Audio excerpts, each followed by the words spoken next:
Players are gearing up for life in the bubble once the NBA season resumes in late July. You know what the bubble is. We've been talking about it. It's that ice-led campus in Disney World where NBA players are going to be living and playing out the remainder of the NBA season. But only teams with a legitimate shot at the playoffs are going to compete, which means players that aren't on those teams like Steph Curry, Karl-Anthony Towns, and Kevin Love won't be there. But what if they were? In today's video, I'm drafting a team made up of non-bubble players to see how it would stack up against the teams that are good enough to play in Orlando.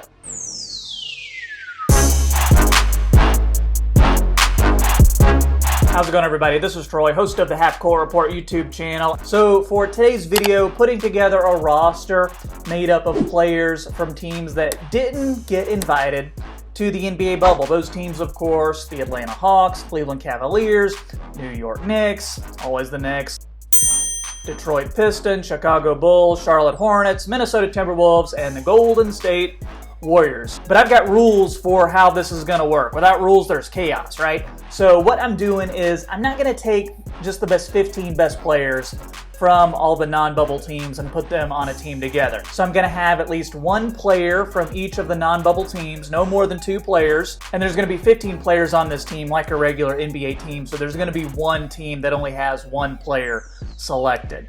I'm also going to follow the rules of the NBA salary cap. So this current season, the lowest payroll is $108 million, and the salary cap is at $132 million. So I'm going to keep the total payroll in between $108 and $132 million. So it's one of those things where we can't have 5 starters that are all making like $25 million a year, because that's not going to leave room for a solid bench. First guy I got to pick on this team is going to be Steph Curry. He is the best player not to make the bubble. He only played 5 games this year. He's going to be healthy. He's going to be fresh. I think he would really add an identity to this team. I mean, come on, best shooter in the history of basketball ever, right? So his salary, $40 million.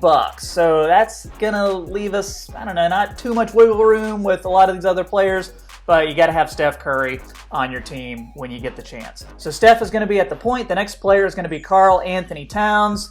So Curry gets you set at the 1. Towns gets you set at the 5. Another shooter. I love how he has expanded his game to do that. And also really solid rebounder.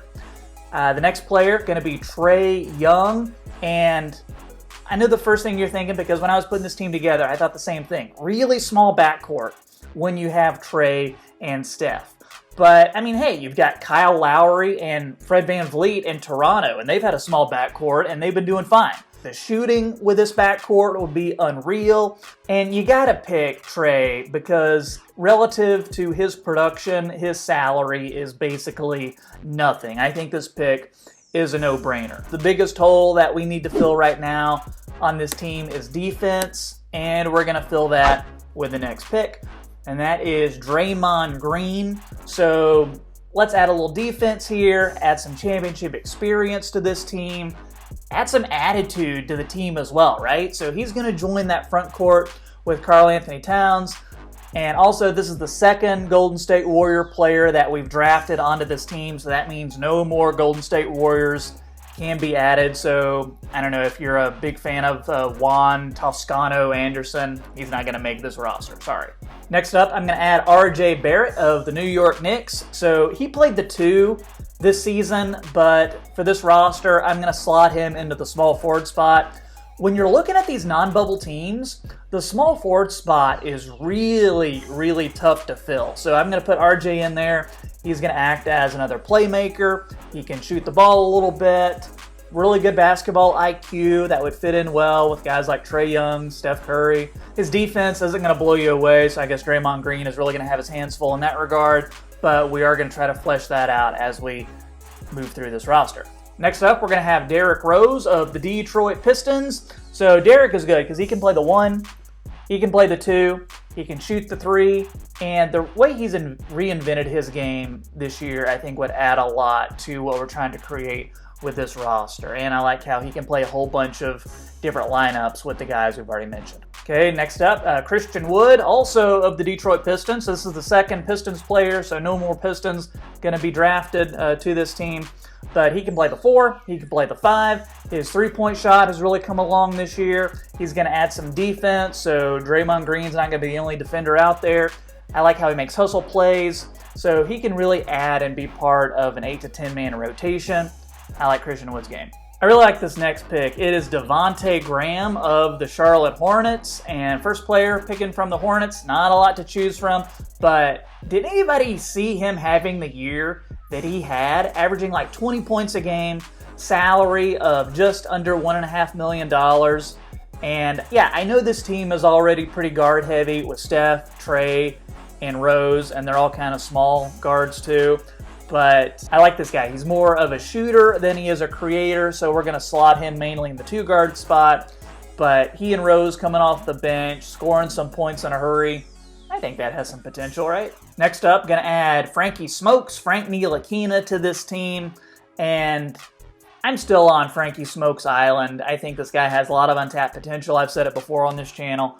But this team needs a defensive stopper, and hopefully Frankie Smokes can add to that. Maybe he can fill that role. I know he's a very polarizing player. Some Knicks fans love him. Some Knicks fans can't stand the guy. But hey, this is a very polarizing player for a very polarizing YouTube channel. Next up, we're going to have PJ Washington as part of this team, and he's going to be our second Charlotte player that we've picked. PJ Washington had a really solid rookie year. We're going to need some guys who can play hard, who are going to know their role, who are going to be able to hit the open shot, who can run to the rim, and we need some solid backups on this team, and I think PJ Washington can be a really solid backup. Next up, going to pick Cedi Osman of the Cleveland Cavaliers. I like this guy. He's got a cheap contract. He can produce, get you a few buckets a game. Another high IQ player. Kind of play this point forward role, so maybe when you have DeVonte Graham and Derrick Rose on the team, he can kind of help to lead that second unit. And who knows, when it's all said and done, he may end up beating out RJ for our starting small forward spot. Next pick is going to be Cedi's teammate of Kevin Porter Jr. And this guy, when I was looking at his stats, I was like, wow, he really averaged 10 points a game for his rookie year. And yeah, he did. So we're at the point where we are picking guys who maybe aren't going to be playing a ton, maybe only a few minutes into the rotation, but I think Porter would be fine with that. And he can also add, kind of that bulldog mentality when he comes into the game. Juancho Hernangomez is our next pick and our second pick from the Timberwolves. Another guy who can back up at the 4. And this is another guy who isn't going to play a ton, but he has that history of being a really good locker room guy. So you need players like that on this team. It's a stressful time for everybody, so good to have guys like that. Next up, Luke KORNET, our first player from the Chicago Bulls. And I've always liked KORNET's game. I mean, he's a 7-foot-tall dude who just bombs away threes. Again, like the last couple of guys, not going to play a ton, but good locker room guy, and he can fill a role as need be. And finally, the 15th man on our roster, you got to have Vince Carter. Vince Sanity, he's coming to the bubble after all. The thing about Vince, though, he could actually give you a few minutes a game if you really needed it, because he's shown that even at 42, 52, 82, however old he is, he's still able to contribute a little bit to a rotation. So let's have Vince on the team as another veteran presence. So the first thing I noticed when I look at this roster is small forward is fairly weak. We don't have a lot of size in the backcourt, but we've got lots of shooting. The offense is going to be predicated on that. As for defense, you're looking really good with Draymond Green there, but as for the rest of the defense, they're kind of coming in off the bench, so maybe in Frank's case, not in the rotation at all. So that might be a little bit of an issue. You have guys who can really go off when shooting, though. Curry, Trae, Rose, Towns, Graham, all of those guys can really heat up, get you like 30 or 40 on any given night. Kind of like the Suns and their 7 seconds or less type of offense, so maybe that's what we should try to go for here. Depending on the matchups, I think this is a team that could do pretty well in the playoffs, especially if they're able to avoid a team with lots of size like the Sixers or the Lakers. But yeah, tell me in the comments what you think of this team. How well do you think this team would do? Make sure you like this video, subscribe to the channel. Let me know in the comments what type of roster you would want to do with the 2 players per team and staying within that salary cap constriction. But thanks everybody for watching. This is Troy with Half Court Report, and I'll see you next time. Hey guys, one more thing. Here's some more videos to check out on the Half Court Report channel. I hope you like them, and thanks for watching.